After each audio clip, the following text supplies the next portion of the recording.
Hola, buenas tardes. Mi nombre es Jimena Hernández del grupo de segundo semestre A del Instituto La Luz y les voy a hablar sobre la segunda parte del sistema digestivo. Ahora son el intestino delgado y el intestino grueso. El intestino delgado, de su estructura más macroscópica, el intestino delgado es un tubo estrecho que se extiende desde el estómago hasta el colon. Consta de tres capas, de tres partes: el duodeno, yeyunio e ileón. El dedunio tiene 25 centímetros de longitud y se extiende desde el píloro hasta el ángulo duodeno yeyunal redondo de la cabeza del páncreas. Con fines descriptivos se divide en tres porciones: la primera, la segunda y la tercera. Igual sucede con el páncreas. El duodeno está cubierto por peritoneo solamente por su cara anterior. Por ello se considera órgano peritoneal. Se relaciona con el estómago y las secreciones del páncreas y la bilis del hígado. El colodeco y el conducto pancreático principal desembocan juntos en la segunda porción del duodenio, en la ampolla del váter o papila duodenal, en donde existe un esfínter, el esfínter de Oddi, que está relacionado sobre todo con el control del flujo del jugo pancreático, el duodenio, y que el flujo de la bilis hacia el duodenio está controlado por el esfínter del colédoco, situado en el extremo distal de este conducto biliar. El yeyunio y el ileón en conjunto es más de 4.5 de longitud, debido a que sus características morfológicas y funcionales son parecidas. Se les puede considerar una unidad el yeyun y el ileón, que juntas forman llamadas asas del intestino delgado, situadas por debajo del colon transverso y recubiertas en el mesenterio posterior. La desembocadura del ileón en el colon se produce en el ciego. En el intestino grueso, y que está rodeado de la válvula ileocecal, cuya función principal es evitar el reflujo de materias fecales desde el colon al intestino delgado. En los últimos centímetros de ileón que preceden a la válvula de la pared intestinal normales se encuentran mediantemente contraído y no permite que el contenido del ileón se vacíe en el ciego en un modo brusco y continuado. El intestino delgado tiene la mucosa y la submucosa en el intestino. Están dispuestas en forma de pliegues circulares que se extienden sobre todo en superficie interna y se proyectan a la luz intestinal, y se llaman válvulas convivientes de Kerckring. Son mazo hueco del tubo. Estos pliegues circulares a su vez están cubiertos totalmente de minúsculas proyecciones a la mucosa en forma de dedo, en una longitud de 0.5 a 1 metro, llamadas vellosidades intestinales o villi. La superficie de villi está formada por epitelio, columna simple con las células unidas fuertemente entre sí, cada una de las cuales presentan una superficie apical a un borde en cepillo formado por más de 600 prolongaciones citoplasmáticas de aproximadamente una micra de largo, llamadas microvellosidades. Las vellosidades o villi tienen un aspecto diferente en las distintas partes del intestino delgado. Son anchas en el duodeno, más delgadas en el yeyuno y más cortas en el ileón. En el interior de cada vellosidad se encuentra una capilar linfático o quilífero, músculo liso que le permite modificar su longitud, tejido conjuntivo y una red capilar. Esta disposición es ventajosa para la absorción de líquidos y sustancias disueltas hacia la sangre de la vena, porta así como el sistema linfático. entre una vellosidad y otra. En la parte basal se sitúan glándulas tubulares simples llamadas criptas de Lieberkühn. Suya secreción líquida recubre las vellosidades proporcionando un medio acuoso por la absorción de sustancias desde el quimio cuando entra en contacto con las vellosidades. Además de las criptas, en el duodeno existen las glándulas de Brunner, que segregan un líquido alcalino rico en mucina para proteger la mucosa duodenal. En las paredes del yuneno y ilion se encuentran acumulaciones de tejido linfoide llamadas placas de Peyer, que forman parte de la colección de tejido linfoide asociado en la mucosa, que se encuentra a nivel de los tubos digestivo y respiratorio. La combinación de las válvulas convivientes más de las vellosidades, microvellosidades, aumenta a unas 600 veces el área de absorción de la mucosa intestinal, originando una extraordinaria superficie total de unos 250 metros cuadrados para todo el intestino delgado, equivalentemente a la superficie que es la cancha de tenis. En los seres humanos, el epiletio del intestino delgado se renueva a un plazo de una semana aproximadamente. Las células epiteliales se forman por proliferación de células madres indiferenciadas situadas en el intestino de las criptas, que migran hacia el extremo distal de la vellosidad, donde se desprende a la luz intestinal y son expulsadas al exterior. A medida de las células, esas migran y abandonan las criptas, maduran y desarrollan en el borde de un cepillo. La inanización prolongada puede provocar atrofia de las células y reducción de la proliferación y recambio. El intestino grueso se extiende desde la válvula ileocecal hasta el ano y tiene 1.5 metros de longitud. Consta del ciego, apéndice, colon ascendente, colon transverso, colon descendente, colon sigmoide, recto y conducto anal. El ciego es un fondo de saco de unos 8 centímetros de longitud, de ancho, que comunica con el ilion a través de la válvula ileocecal. El apéndice verfomine es una protrusión similar a un dedo de un guante de unos 8 centímetros de longitud. Se comunica con el ciego a nivel de la parte postermedial de a unos 3 centímetros por debajo de la válvula ileocecal, y es muy móvil. Su inflamación, que es la apendicitis, suele seguir la obstrucción de la luz por haces. El colon ascendente tiene unos 15 centímetros de longitud y se extiende transversalmente hasta el ángulo cólico izquierdo o ángulo esplénico, en donde el colon gira para continuarse con el colon descendente. El colon descendente es la porción más estrecha del colon, tiene unos 30 centímetros de longitud y se extiende desde el ángulo esplénico hasta el borde de la pelvis. El colon sigmoide tiene unos 40 centímetros de longitud y se extiende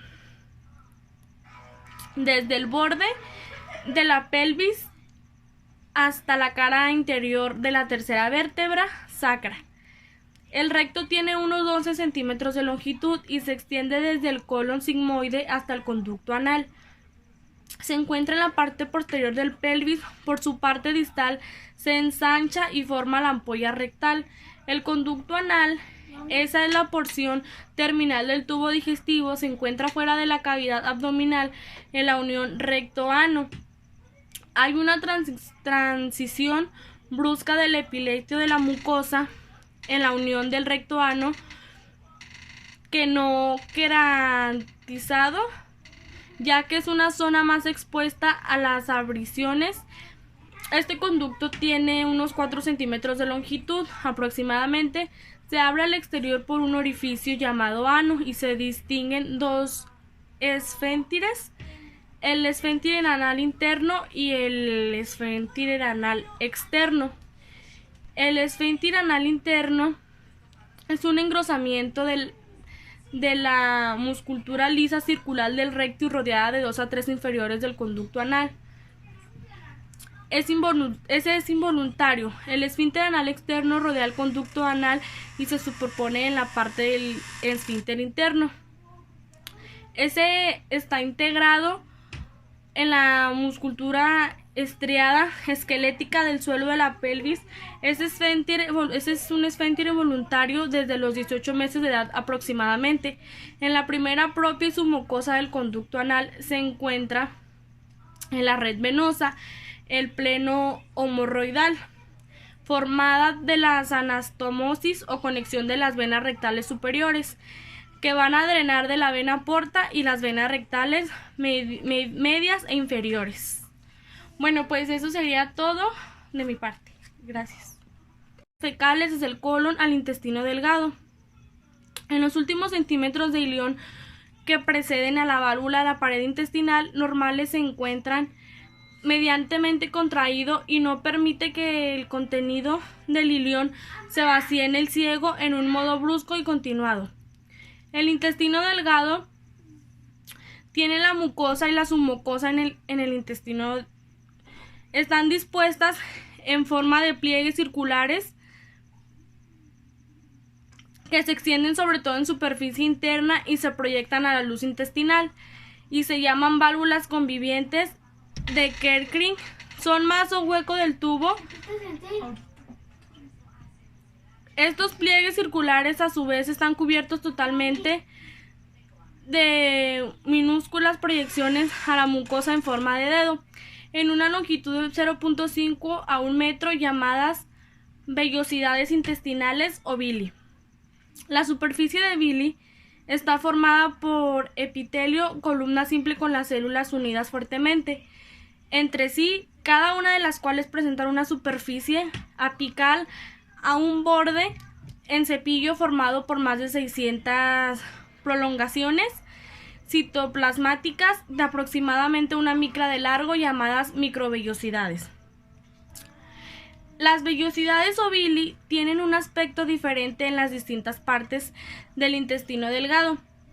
Son anchas en el duodeno, más delgadas en el duodeno y más cortas en el ilión. En el interior de cada vellosidad se encuentra una capilar linfático o quilífero, músculo liso que le permite modificar su longitud, tejido conjuntivo y una red capilar.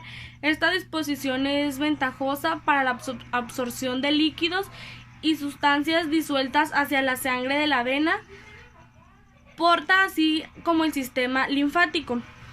Entre una vellosidad y otra, en la parte basal se sitúan glándulas tubulares simples llamadas criptas de Lieberkühn, cuya secreción líquida recubre las vellosidades, proporcionando un medio acuoso por la absorción de sustancias desde el quimio cuando entra en contacto con las vellosidades, además de las criptas en el duodeno.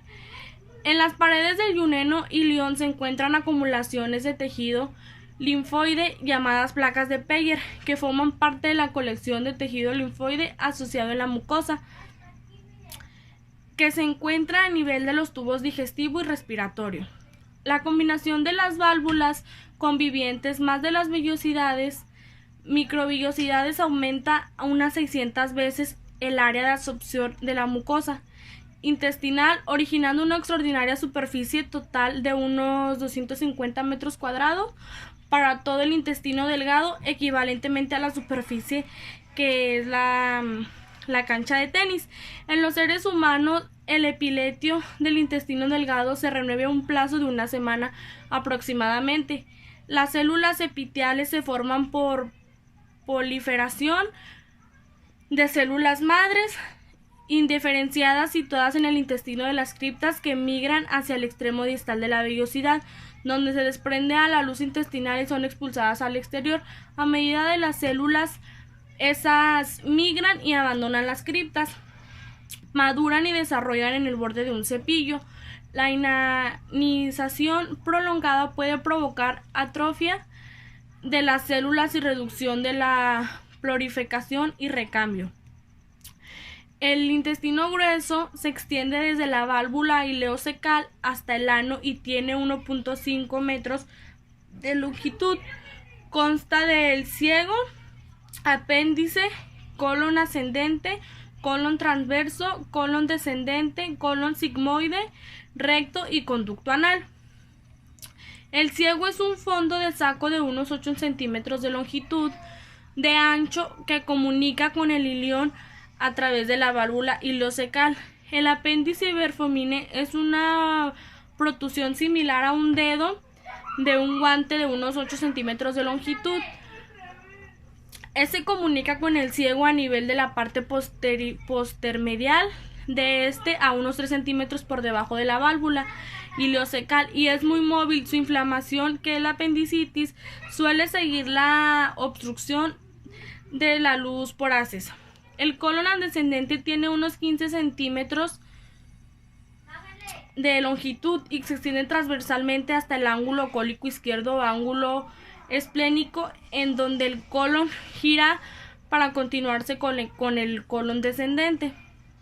El colon descendente es la porción más estrecha del colon, tiene unos 30 centímetros de longitud y se extiende. La porción más estrecha del colon tiene unos 30 centímetros de longitud y se extiende desde el ángulo esplénico hasta el borde de la pelvis.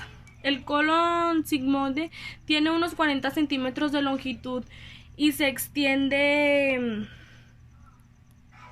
desde el borde de la pelvis hasta la cara interior de la tercera vértebra sacra. El recto tiene unos 12 centímetros de longitud y se extiende desde el colon sigmoide hasta el conducto anal. Se encuentra en la parte posterior del pelvis. Por su parte distal se ensancha y forma la ampolla rectal. El conducto anal, esa es la porción terminal del tubo digestivo, se encuentra fuera de la cavidad abdominal en la unión recto-ano. Hay una transición brusca del epiletio de la mucosa en la unión del recto-ano que no queratizado, ya que es una zona más expuesta a las abrisiones. Este conducto tiene unos 4 centímetros de longitud aproximadamente. Se abre al exterior por un orificio llamado ano y se distinguen dos esfínteres, el esfínter anal interno y el esfínter anal externo. El esfínter anal interno es un engrosamiento de la musculatura lisa circular del recto y rodeada de 2 a 3 inferiores del conducto anal. Ese es involuntario. El esfínter anal externo rodea el conducto anal y se superpone en la parte del esfínter interno. Ese está integrado en la musculatura estriada esquelética del suelo de la pelvis. Ese es un esfínter involuntario desde los 18 meses de edad aproximadamente. En la primera propia y submucosa del conducto anal se encuentra en la red venosa, el pleno hemorroidal, formada de la anastomosis o conexión de las venas rectales superiores, que van a drenar de la vena porta y las venas rectales medias e inferiores. Bueno, pues eso sería todo de mi parte. Gracias.